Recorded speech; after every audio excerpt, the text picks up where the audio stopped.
Welcome to Native Talk Arizona, Native Health's Native American Cultural Affairs program, presented by Native Health and KRDP 90.7 FM. I'm Susan Levy. Phoenix Indian Medical Center's annual Drug Take-Back Day is going to be held Saturday, April 25th at Phoenix Indian Medical Center, which is at the corner of 16th Street and Indian School. In the studio today to tell us more is Commander Christy Johnson.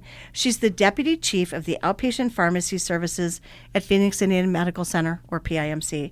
Hello, Commander Johnson, and welcome to Native Talk Arizona. Hello, thank you for having me. I'm super excited to learn more about you, and I know about Drug Take-Back Day, but can always learn more. So before we get started, tell us a little bit about yourself and your journey, and how'd you end up at PIMC? So I am a pharmacist at PIMC. I've actually been there for over 20 years, but my journey started as a student, and I did a rotation at PIMC, and I love the people, and I love the site, and so I came back as a resident and completed my residency there. And then after my residency, I came on as a staff pharmacist and just kind of worked my way through different positions. And now I am the Deputy Chief of Outpatient Pharmacy Services. So that sounds like you're the boss. I'm one of them. Okay. One of them, yeah. All right. Am I allowed to ask where you went to school? Pharmacy school? I went to pharmacy school at the University of Colorado in Boulder, Colorado. Yeah. Very cool. And you came down to the heat. I did for the residency. Yeah. And you stayed. I did. So you must like the heat. I don't like the heat, Okay. not very much. But my family. I had my sisters are here, and so I stayed because I was around family, and Okay, well, I'm glad you're at PIMC. That's awesome. Thank you. All right. So tell us a little bit. I know that Drug Take-Back Day is coming up in a couple weeks, and when this airs, it'll be a couple days after that. And typically, Drug Take-Back Day, I believe, is a national event, correct? And it occurs on the same, everybody does it on the same day, right, across the country? Correct. National Drug Take-Back Day happens twice a year at all sites all over the country to encourage people to clean out their medicine cabinets and to get rid of old, unused, and expired medications. Not that any of us have any of those at home, right? I looked at something in my cabinet the other day and it was like 12 years old, and old dog medicine too. So, Yeah. All right. So why do you think Drug Take-Back Day is important? Is it important to get the stuff out of there, or like should you throw it down the toilet or bury it in your backyard? Well, this event is so important because it gives the community a safe and secure location to dispose of unused medications. And removing medications that are no longer needed helps prevent accidental access or misuse by children or others in the home, and even pets. Yeah, and even pets, yeah. Mm-hmm. I remember being at PIMC, I don't know how many years ago, we did Drug Take-Back Day, and the police were there gathering, you put all your pills into a vat or a tub, and it was amazing. There were just thousands and thousands of, and it was beautiful. Brightly colored pills and all kinds of stuff. But all right, so can you tell if somebody in your household is using medications that were not prescribed for them? So whether it's a child or a spouse or a visitor, how would you know? Well, medications may go missing or they might run out sooner than expected. It's important to store medications securely in a location that is not accessible to others, such as pets, children, and visitors. So using options like a lockbox, sharing medications with anyone they were not prescribed to is unsafe, especially with controlled substances, which can carry a higher risk of misuse, overdose, and dependency. That's true. I know that I often hear people say to me, when they go to people's homes for parties and things, they always check out their medicine cabinets. I don't know if you've ever heard that. I've seen it in movies. Oh, no. I have friends that tell me that. They're like, oh, yeah, I opened their medicine cabinet and their bathroom drawers. And I'm like, oh, awesome. Remind me not to invite you to my house. Wow. Got a lot of stuff in, really old, anyway. All right. So the event will be held at Phoenix Indian Medical Center, right? Correct. Which is at 16th Street and Indian School on the, what corner is that? Northwest corner. Northwest corner. And is it going to be on the patio this year or drive-through? Yes. It'll take place, like you said, on Saturday, April 25th at Phoenix Indian Medical Center. And the address is the 4212 North 16th Street at the northwest corner of 16th Street and Indian School Road. And that's from 10 a.m. to 2 p.m. This will be a drive-through event, and there will be signs to lead you to the drop-off location. But it's going to be right in front of the building. In front of the patio? Yeah, where the patio area where it's covered. Okay. So you'd come in off 16th Street, right? Right. I think. Correct. Probably 16th Street, and then go through and then be directed one of the ways out. Yeah. All right. So who can come to this? Is this only PIMC patients, or is this anybody in the community? It is open to the community, so anyone can stop by and drop off old, unused, or expired prescription or over-the-counter medications. Okay. Does that mean I can bring liquids and ointments, or is it just pills? What about inhalers? Yeah, that's a good question. Please do not bring liquid medications, inhalers, aerosols, sharps, or needles, as we cannot accept them. Okay. So if you don't take things like, let's say, a liquid and an inhaler, what do you do with those? You can contact Waste Management, and they have suggestions on what to do. So we often will direct patients to contact their local Waste Management to get like City of guidance on Phoenix that. or whatever. I know sometimes you can put like the company of Waste Management as well. They have they do guidance. Mm-hmm. Oh, I did not know that. Yeah. Oh, I know that a lot of people put like syringes. They find out you can put syringes in like the laundry soap containers and tape them up and mark sharps and things like that on it. Yeah, like very thick containers that won't be punctured. Mm-hmm. Okay, so on April 25th during this event, which I go to and I think it's a great event, a couple questions. And is there anything else going on that day, or it's just Drug Take Back Day? The event is just the Drug Take Back. Okay. So again, you'll enter off 16th Street. And then if I wanted to bring medications this year, which I've done in the past, do I just bring them in a bottle and just hand you the bottle of, I don't know, amoxicillin or something? Yeah, that would be fine. So it's pretty easy, and then it just goes in and... Yep. Okay. So I forgot to ask, I know generally in the past, besides all of the amazing pharmacists at PIMC, also the Phoenix Police have been there and the DEA. Are they going to be there this year as well? Yes, they will be there as well. Okay. It'll be lots of fun to catch up and see everybody and see all the pharmacists. Yeah, it'll be great. All right. So if anybody wanted more information on PIMC's Drug Take Back Day, who would they contact, or how would they find out more? They could go to the website, the Take Back Day. So it's HTTPS, so it's a secure site, takebackday.dea.gov. Correct. Okay. And I'm sure you're going to have stuff on social media also on PIMC's Facebook page and all of that, and talk about it. I believe so. Sounds like a great event to clean out your, you're doing spring cleaning, you want to get rid of stuff, you want to get your new summer sunscreen in there. So a good idea to clean out all your winter stuff and throw it out, and things that have expired. And like for me, like my pets and things like that have been expired and old. Yeah. Just like you said, it's a great time to do spring cleaning and remove any of the old, expired, or unused medications. We will also have pharmacists available to provide education on medication safety, opioid overdose prevention, naloxone, and to answer any questions about their patient medications. Oh, that's awesome.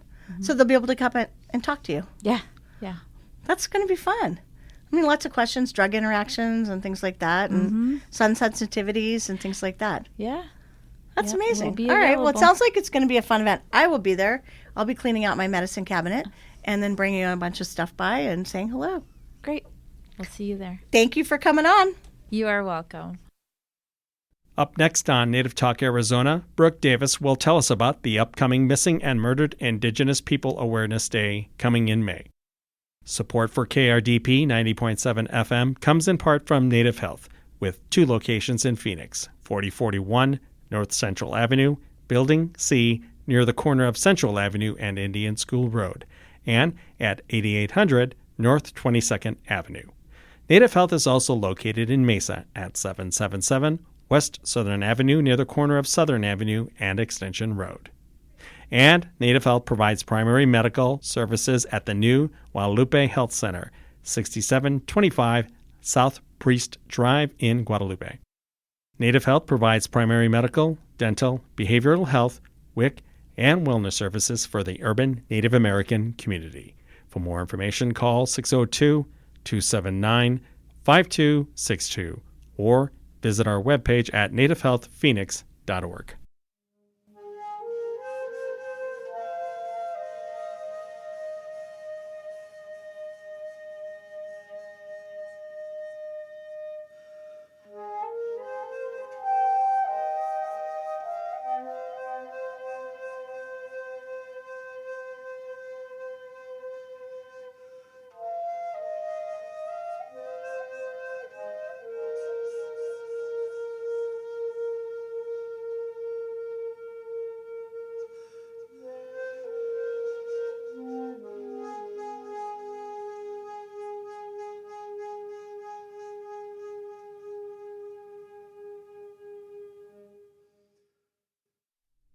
Welcome back to Native Talk Arizona, Native Health's Native American Cultural Affairs program, presented by Native Health and KRDP 90.7 FM.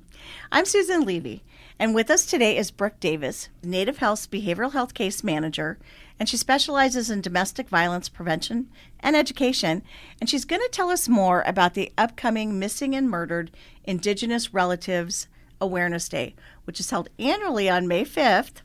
And I know there's a lot of things planned in the community, but this day is to honor victims, raise awareness of the crisis of the violence against Indigenous peoples. Brooke, welcome back to Native Talk Arizona. It's great to be back. It is such an important day every year to raise awareness, to let people know what's been happening, the events that are planned. But before we get started, we don't have a lot of time this morning. Tell us a little bit briefly about yourself and your journey to Native Health. Yeah, my name is Brooke Davis. As Susan mentioned, I work with survivors of domestic violence, sexual violence, human trafficking, and families impacted by missing, murdered Indigenous relatives here in Maricopa County. So a lot of my role really focuses on safety planning, case management, and getting folks connected to resources like legal assistance, housing, shelter, and so on. I think it's really important with that, bringing awareness and, again, like that prevention piece, because we really want to empower folks to, be a bit more proactive and, holding each other accountable to create that culture of care in our community. You've been here, about a year?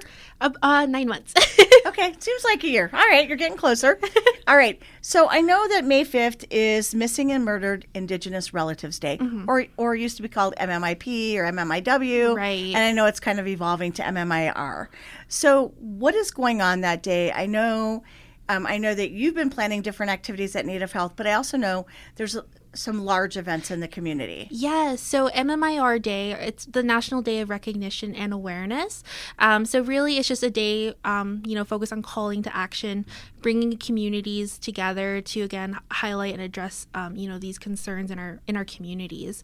And it's a way for folks to be a bit more involved and, again, highlighting this ongoing crisis that are impacting folks. And I think, as I mentioned, there are a lot of things happening in the community, and I think that, again, a huge focus is just on awareness building and prevention and, getting folks connected to resources. There's still, unfortunately, a lot of people that go missing. Yes. And that are never resolved. Right. And things happen. What are some of the bigger events? I think there's a big event coming in Phoenix. Is that correct? Yes. On May 5th? Yes. And what have they got planned, and what do you have planned for the upcoming weeks? So leading up to MMIP or MMIR National Day of Awareness, Native Health is hosting our MMIR support circles. So families and loved ones impacted by MMIR or MMIP, really it's just a space for them to come together and, find support in one another, know that they're not alone in this journey, and that, there's a community that, knows what they're going through and are able to kind of support them in their journey. We also have a lot of awareness events coming up in the community. On May 5th, we have, again, the National Day of Action at the AZ Capitol. And so really it's just a lot of organizations coming together, not only to raise awareness, but share their resources for folks who are impacted. And also, just, again, do that awareness building to other folks who aren't as familiar about this concern. And I know that's a big community event. Yes. Generally in the evening. Hopefully it won't be too hot. Right. And things like that. Yeah. Also, another event that's coming up is on May 2nd, the Phoenix Indian Center is having their prayer walk for MMIP. And so that one we're, looking forward to. And I think it's great that we have so much healing happening before the actual Awareness Day, because we want to, empower folks and, give them the strength to bring that awareness on the National Day of Action. And that's it's a great event. It's held here next to Native Health at Phoenix Indian Center. I know there's a lot of people that go to that event as well. Yeah. So, Brooke, if somebody thinks somebody is missing, what should they do? What would, I don't know, they didn't come home last night, they were at a restaurant, and you're in Phoenix. What's the first thing to do since it's MMIR or MMIP? Yeah, so it definitely depends. Obviously, if they're a minor, that's a huge red flag, and you want to make sure that law enforcement is notified and involved immediately, especially if they're a minor. But if they're an adult, I would recommend filing a missing persons report and getting as much information as possible, whether it's the most recent photo, their most recent location, contacts that were made, just so that you have as much information as possible in the community, and you're kind of sharing the most updated information. And then from there, I also like to refer folks to the Department of Justice toolkit. They have a whole toolkit. It's about 20 pages just talking about what should you do if a loved one were to go missing. It's very comprehensive, and it helps with pointing you to the right direction or right resources, depending on which state or county you live in. Okay. So I assume also that when you're doing this and you're making reports that you should also write everything down that you can remember, because I think some details might seem insignificant, but they're very important. And so you will forget. Yes. Or things like that. Yeah. And that's the wonderful thing about this toolkit too, because it has written pages where you can, check mark everything, make as much details about everything, and even help with creating your own flyer to share in the community. So, Brooke, I want to ask you, let's go back to the MMIR Day of Awareness on May 5th. Mm-hmm. Tell us a little bit. Do you know the date, the time? When we know it's May 5th. It is what time it is, and it's at the state capitol. Yeah. And what's going to happen that day? Yeah, of course. So it's from 4 to 6 p.m. As I mentioned, it's just a lot of different organizations coming together and various advocates in tribal communities, Indian country, and also in the urban setting. Again, just building awareness, raising awareness about this topic, sharing resources, but then also, sharing their own lived experiences. There's going to be a lot of, families and survivors coming up and, sharing, what they've experienced, what they've seen in ways that they have received support from their community. And so I think, again, it's just really focused on awareness and that prevention piece. Okay, so that's going to be Tuesday, May 5th. Yes. From 4 to 6 p.m. at the state capitol. Mm-hmm. And then anybody's welcome to attend, right? It's free? Yes. Okay. And lots of resources, lots of people. Yes. And important to come down and learn more and get involved. Yes, and Native Health will be tabling there. I also want to ask, so if somebody has experienced any of this, mm-hmm. are they able to reach out to you and get resources or get hooked up with any kind of services? Yeah, so anyone who has been impacted by MMIR, Native Health through the Domestic Violence Prevention Program, we provide advocacy, case management in connection to resources. And so that includes if you're needing help with figuring out what is the next step, what type of, what else should you do if a loved one were to go missing, you can always come to us as, a beginning step so we can point you in the right direction. And you can contact me by, calling Native Health at 602-279-5262, or you can also email me directly at bdavis@nachci.com. And what's your extension? 12012. All right, Brooke, thanks for coming on. I hope that people will come out and join you at MMIR Awareness Day on May 5th, or give you a call if they need anything. Yes, please do. Up next, host Susan Levy chats with Lisa LaRue and Juan Leon, members of the Native American Indigenous Symphonic Prog metal band Rimitri Nation. Support for KRDP 90.7 FM comes in part from Native Health, with 2 locations in Phoenix, 4041 North Central Avenue, Building C near the corner of Central Avenue and Indian School Road, and at 8800 North 22nd Avenue. Native Health is also located in Mesa at 777 West Southern Avenue near the corner of Southern Avenue and Extension Road. And Native Health provides primary medical services at the new Guadalupe Health Center, 6725 South Priest Drive in Guadalupe. Native Health's outreach enrollment specialists can help you renew, enroll, or update your access information. It's fast, easy, and can make a difference in keeping your health care coverage. For more information, call 602-285-9492.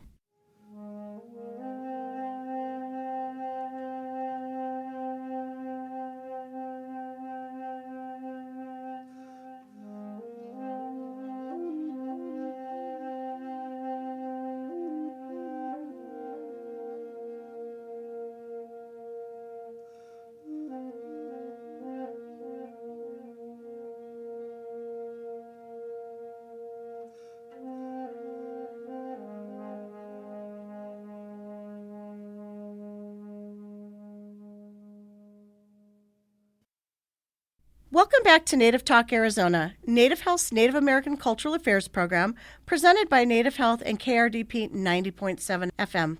I'm Susan Levy. Today on the phone with us is Lisa LaRue and Juan Leon, members of Remaitre Nation and a Native American Indigenous symphonic progressive metal supergroup. Hello, Lisa and Juan, and welcome to Native Talk Arizona. Hello. Yeah, thanks for having us. So we're super excited. I can't wait for you to tell us more about what you're doing. I've listened to your music and I'm getting ahead of myself. So before we get started, tell us a little bit about yourself and your journey. I guess, Lisa, we'll start with you. I am a citizen of the Cherokee Nation. I grew up listening to both traditional music and also every other kind of music there was in the world. My grandma had me listening to soundtracks and jazz and all that. And when I heard a modern band like Emerson, Lake and Palmer, who was modern in my time, doing a lot of the same things I heard in older music, and then discovered that if I had a keyboard, I could make all of those sounds myself, I decided prog was the kind of music that I wanted to make. And so I have been making music since I was 13. Since before that, actually, but also making my own album covers at that time. I'd draw them with crayons and pastels, and I would record on cassette recorders, and I just knew that's what I was going to do. But it became more important to me as time went on to use that as a platform to, educate people about things they didn't know. Yeah, well, I was born in Mexico.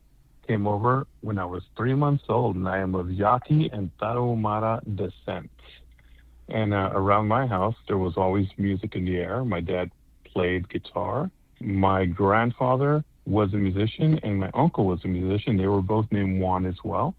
And there was always music in the house, classical music because of my mom, and also some old 50s rock and roll.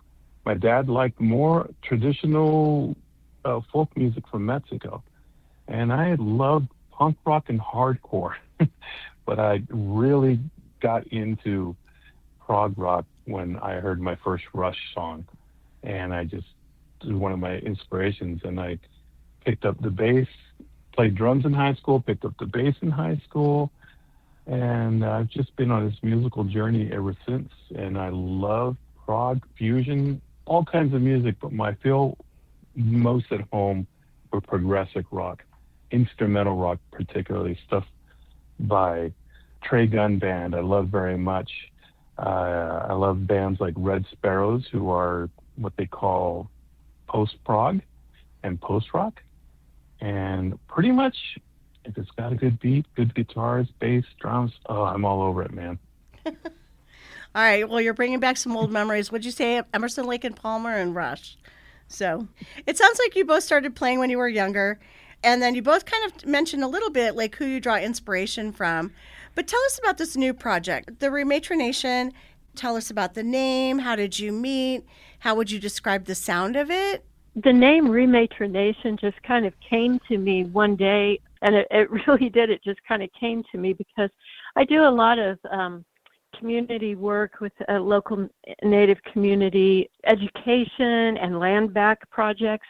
I did a land back project with a local energy company, and they kept wanting to say repatriation, and I said it's not repatriation, it's rematriation.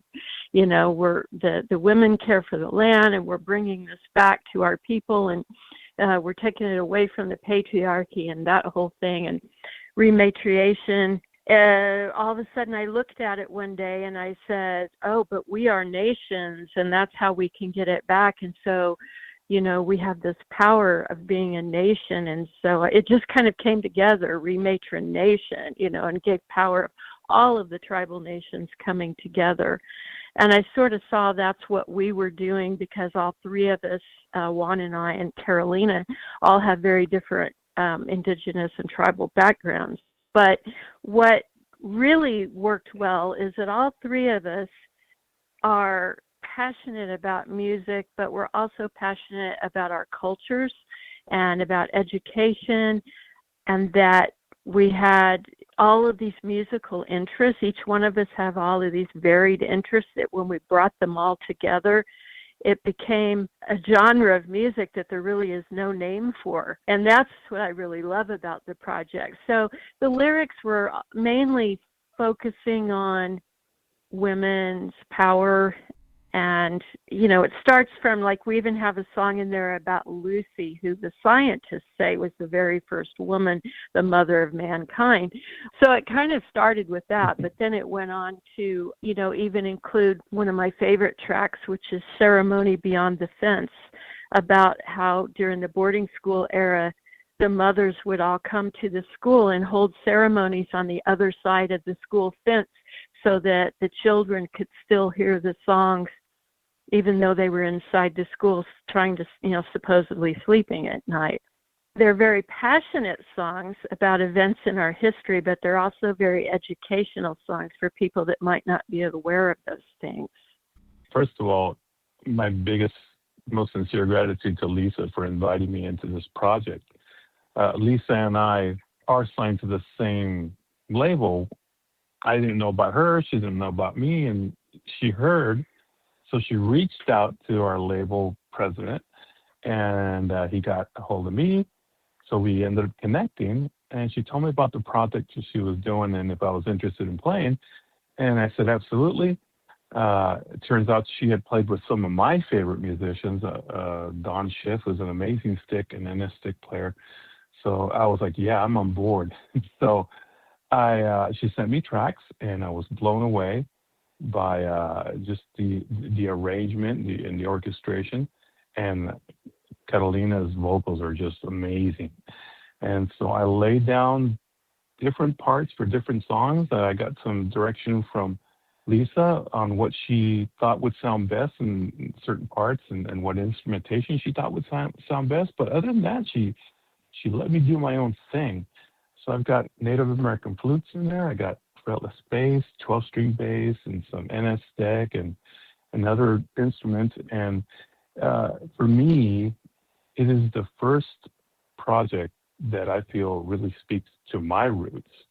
Whereas with other bands that I've been with, I was the odd Indian out, so to speak, unless I was doing my solo music. And even my solo music, I only have very few albums where I incorporate a lot of indigenous instruments. Otherwise, it's weird new age and weird ambient stuff.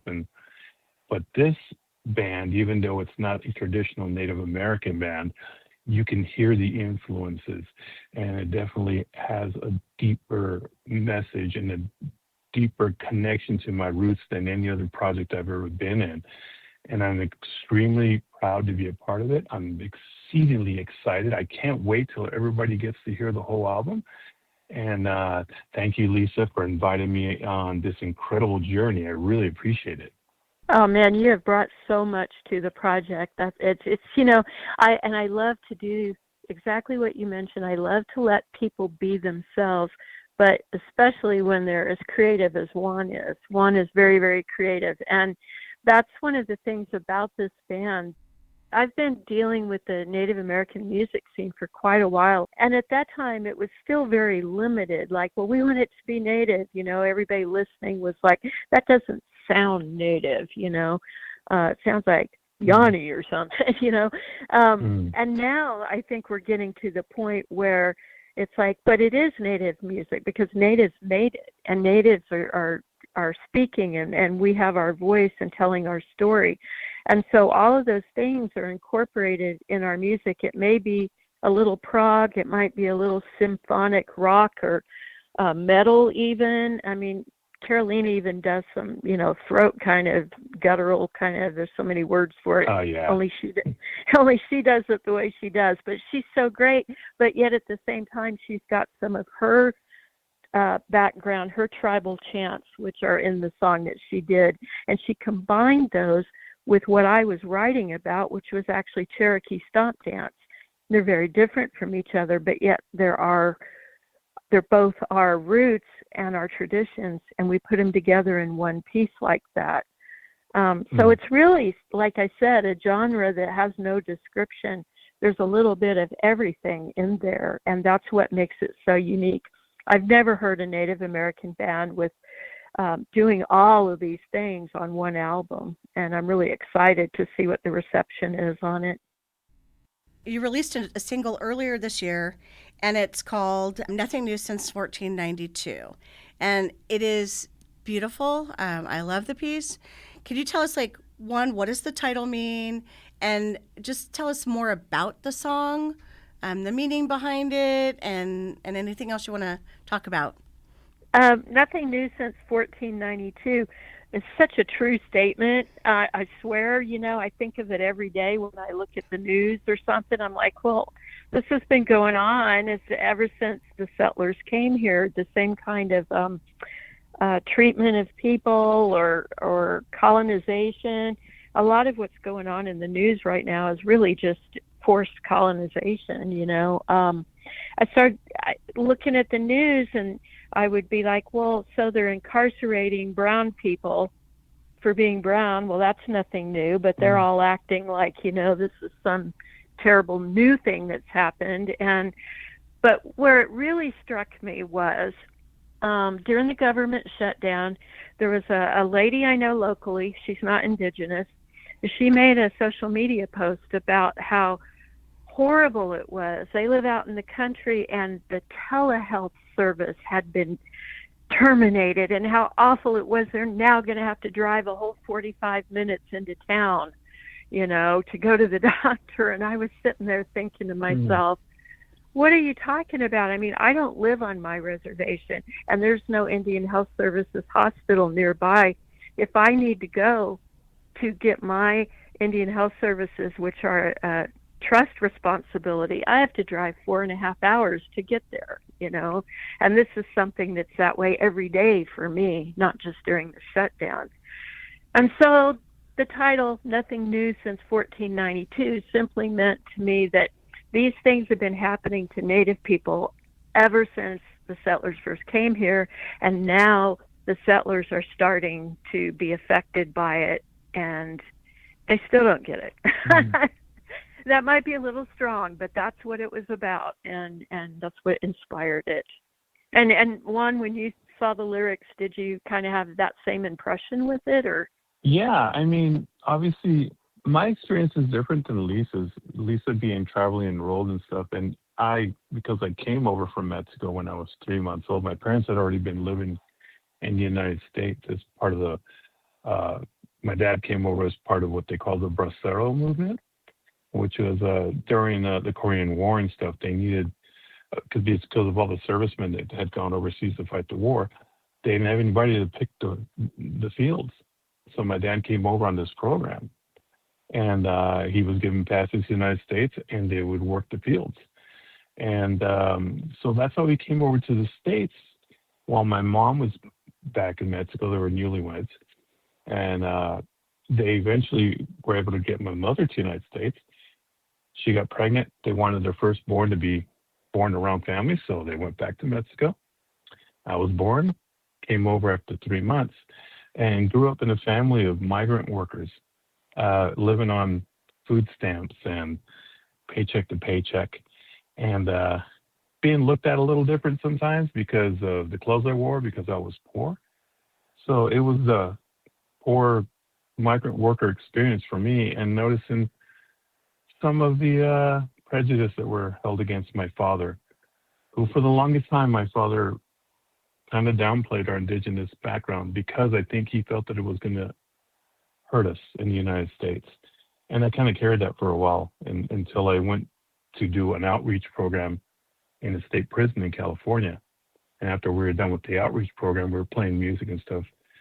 About 12 Native Americans came up to me and they started asking me, yo, man, what nation? You're a skin, aren't you? And I was like kind of taken aback because I didn't see myself that way. But after they prodded and stuff, some more and stuff, and I finally said, well, my grandfather was Yaqui on my mother's side. On my father's side, they're Tarahumara. And the guy looked at me and he said, you see, that wasn't so hard to admit, was it? And I remember thinking to myself that it took a group of incarcerated Native Americans to set me free from the incarceration of my mind and my attitude, and really kind of the shame and pressure that was being put on me, not by my father necessarily, because he was being very protective of me, but of what society had put on us and the whole garbage that's out there and how people view Native Americans still now. We're a novelty. People look at us as an abstraction of society rather than part of society. And with this song, to me, what this song represents is that struggle that's always been there for Indigenous people of this continent. And certainly this will resonate with the Indigenous peoples of Hawaii and Australia and certainly New Zealand, with the struggles that they have gone through, because they're brothers and sisters in the same struggle we're in.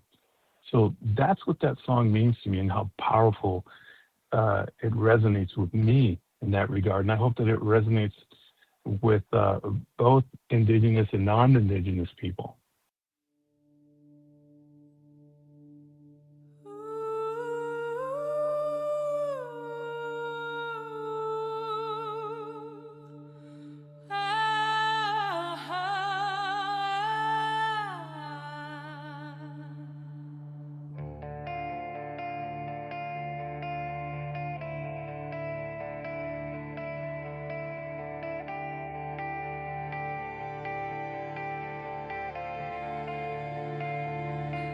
Say the world is burning now, but I walk through ashes all my life.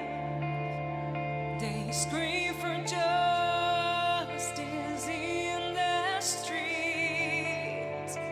We've been ghosts beneath their feet. Cry for rights you just discovered. We were born beneath the silence. No treaties honored, no trust delivered, just paper promises and violence.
are the daughters of the stolen, the mothers of the erased. We carry bones in our lullabies and sing in sovereign grace.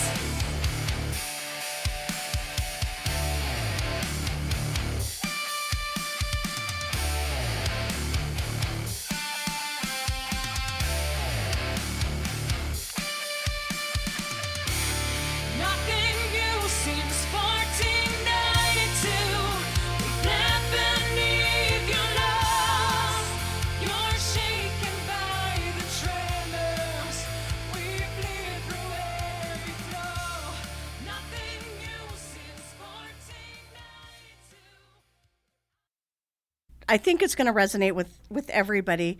How long did it take for you to record that track? Was this like a one-shot deal, or did you spend months on it, or weeks? I started the track by writing the foundation and the lyrics, and I'd say I spent about 2 weeks on it. And then after I had everything down, because I do a lot of computer virtual kind of instruments, so I had a lot of tracks I had to lay down on it. And then I sent it to Carolina, and she always would have all of those incredible vocals back to me like within 2 days. It was amazing, you know, all of the harmonies and everything. And then I passed it on to Juan, and Sometimes it felt like I would do it in an hour. Oh, And then other times it felt like it took a couple of days because I didn't like what I was hearing. And so I'd send stuff to Lisa, and she's like, "This is awesome." And I'm like, "Oh, okay." She thinks it's great. I loved it because Lisa gave me so much freedom. And she said, "Just do your thing." And I did. And it's very gratifying working with people like Lisa, who we have, what do you call it? I think we're very simpatico with our ideas about music and our visions with music. It's a very gratifying, very different experience than going in and laying down tracks in the studio with a producer at the helm who may be a good producer or may not be a good producer. With us, we're the producers. So Yeah. we get to decide, you know, so that's really gratifying. What did you say? yeah, it really is, you know. And then when we work on the other parts, like the mixing, let's say, you know, because the mixing, I probably spent more time on that than I actually did the recording. But all along the way, I would send it to Juan and say, "Take a listen to this, you know, I might be a little unsure about something here or there," and, you know, and then whatever his input was, and, you know, we were, and we're working remotely. So the simpatico is a very important part of that, working remotely. Yeah, yeah. You know, there's one song that I played flute on that you'll hear on the album. And right before I went to record my parts, I got hit with Bell's palsy. And I could not blow into an instrument. I couldn't pucker properly.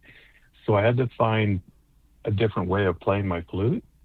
I can hear it, and I think it ended up sounding kind of nice on this song because the song's got this soulful sound to it to me. Not as in the soul music, but it's got this different vibe, like it's a mournful vibe. And I think the flute kind of conveyed that. And at the time I was like, oh my gosh, this is going to sound so weak because I'm not really able to play it just right. But when I listened to it back, I was like, oh, it sounds like my flute's crying. So that actually kind of worked out. So I hope that folks can pick up on that emotional side of that performance. wow, that is definite determination, right? Especially playing with Bell's palsy. So I know you've got the upcoming album, which you've been alluding to, The Red Dress. When is that coming out, and what can you tell us about that? So the Red Dress will be, it's Asano Gigage is how it's pronounced in Cherokee, and so the name is in both English and Cherokee on the cover. And it's going to be released on May 5th, which is Red Dress Day, and the red dress symbolizing the missing and murdered Indigenous women. And there's a couple of songs, actually. We actually left one off the album called The Red Dress because there's one that appears on the album called Flag of Fire, and it got, to me, the point and the story across better. We might release that other single as a bonus down the line or something. But it's going to be released as a CD and also digitally. And Actually, it's on a label that's called Wadulisi Recordings. Wadulisi being the Cherokee word for a bee. So it's on Wadulisi Records, and the artwork is done by a Cherokee artist who's enrolled in she's actually the president of the Southeast Indian Arts Association. So everything is done authentically and with permission, and I just feel really comfortable about the whole thing. There's instrumental tracks, there's tracks with vocals. Try to give people a break so that they can listen to an instrumental song and still kind of be thinking about the lyrics they just heard.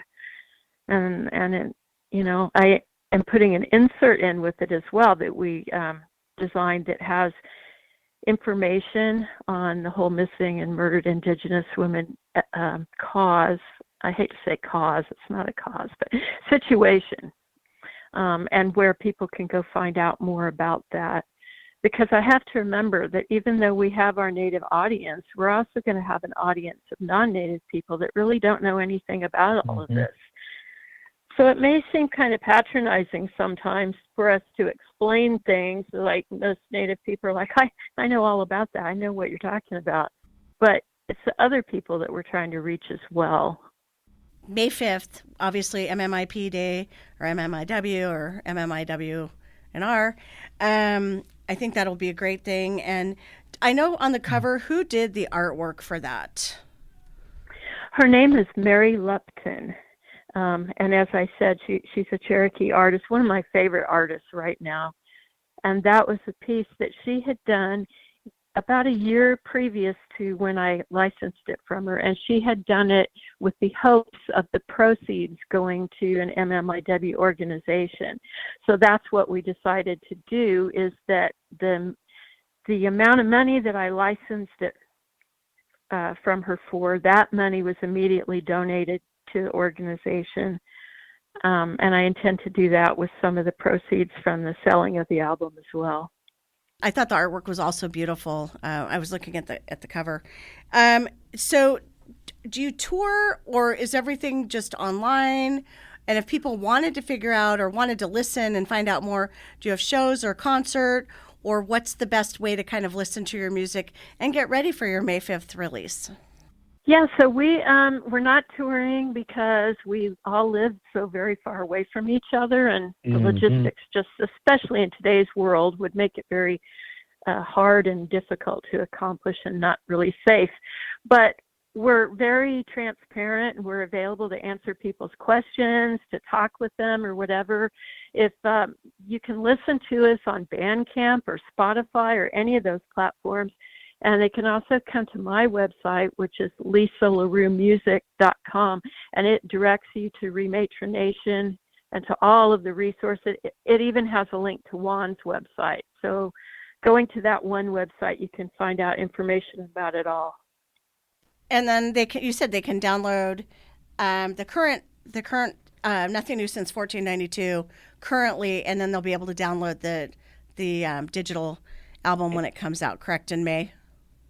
Exactly. It's available on Bandcamp as of now, the single. There's also a video on YouTube. It's on our Facebook page. So just remember Rematronation, and you can find us on all of those platforms. All right. And if somebody wanted to email you, is that the best way to do it? Or how would you like them to look at social media, website? Any preference? Social media, or through my website, or 785arts@gmail.com. Okay. And Juan, how about you? People can get a hold of me. My email is mashika7@verizon.net, and that's the number 7.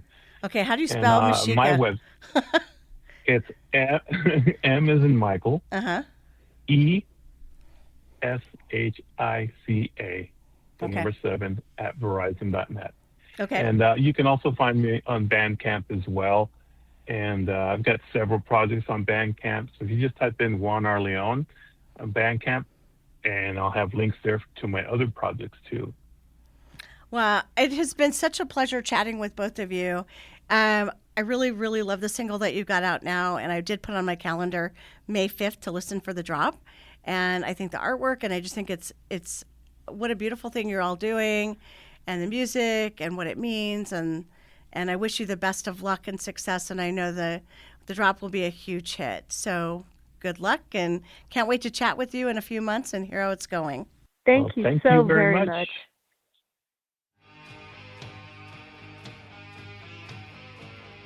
Thank you for listening to Native Talk Arizona, presented by Native Health and 90.7 FM KRDP. Our executive producer is Susan Levy. Sound engineer is Javier Quiroga. We hope you will tune in again next week. If you have any questions, please reach us at nativetalkaz@listentokrdp.com.